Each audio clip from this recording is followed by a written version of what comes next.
this is my Kefir setup. I have a strainer. It's just a cheapo plastic strainer.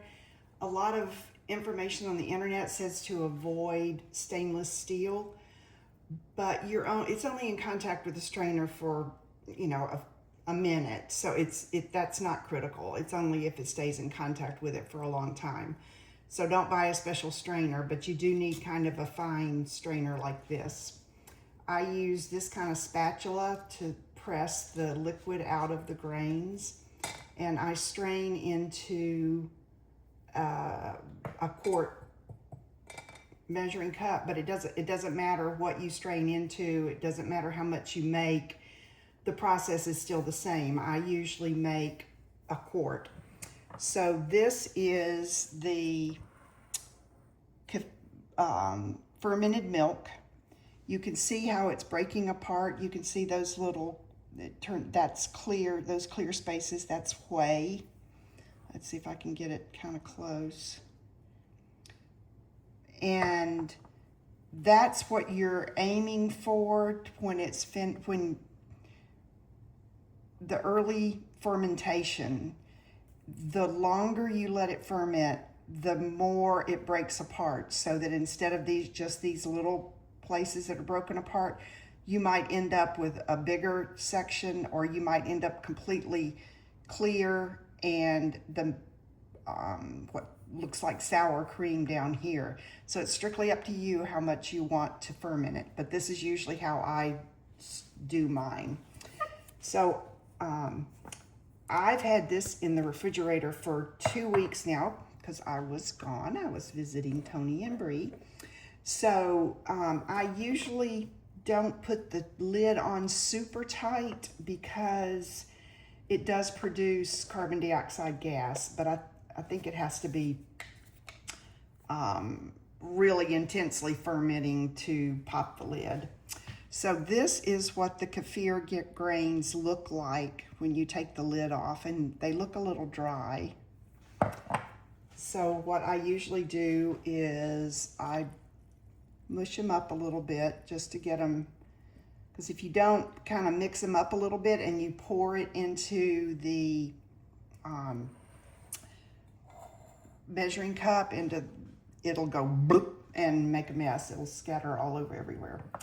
So I'm just going to pour this in. Now this looks pretty thick because, like I say, it's been in the refrigerator for a couple weeks. Sometimes it's not quite as thick looking. And it's summer and it's hot, so it ferments a lot faster. Now let's see if I raise this up, you can see that as I stir, the liquid is coming out of here. And I'll show you what the grains look like in just a second. But I get some of the liquid off, and this is real thick. It's not quite as thick as yogurt, but I really like that thick part right there. All right, so I've gotten most of the liquid out. So here are the Kefir grains. And they encapsulate themselves with a protein. So those are just blobs of bacteria and yeast that ferment the milk. And this is what's going to be our starter for our next batch. So I've poured that off. I've got it cleaned. I got most of the liquid off. So I'm just going to put these grains back in the jar. I almost never wash the jar out. I just pour it off and put it back in. And you can see I've got some thick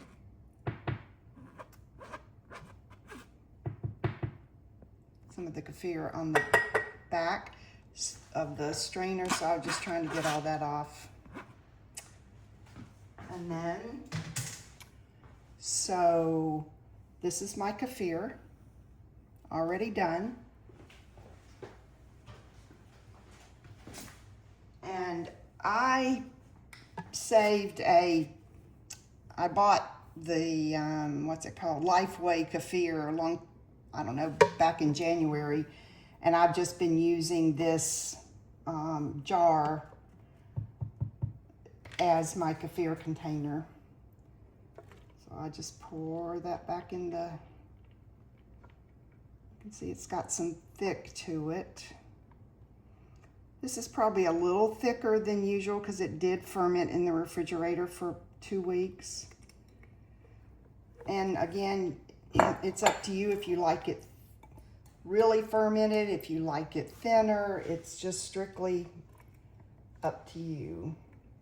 Nothing makes it unusable. Even if it's super thick, you can use it. So now I'm left with my Kefir grains in the bottom of my jar. Now, I started adding a little bit of non-fat dry milk to the mixture. It does a couple of things. I like the taste of powdered milk, and it adds a little bit more protein. So I've just been using 2 or 3 tablespoons. Powdered milk is not cheap. So, I mean, like this container where I live is about $7. So might be 6.5, but that's pretty expensive. So I don't, it's not necessary. I just do it mostly because I like the taste of powdered milk. So let me get the milk.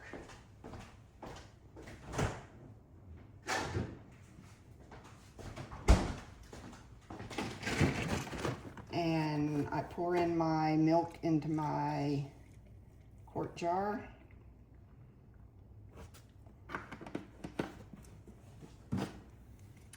Put the lid on.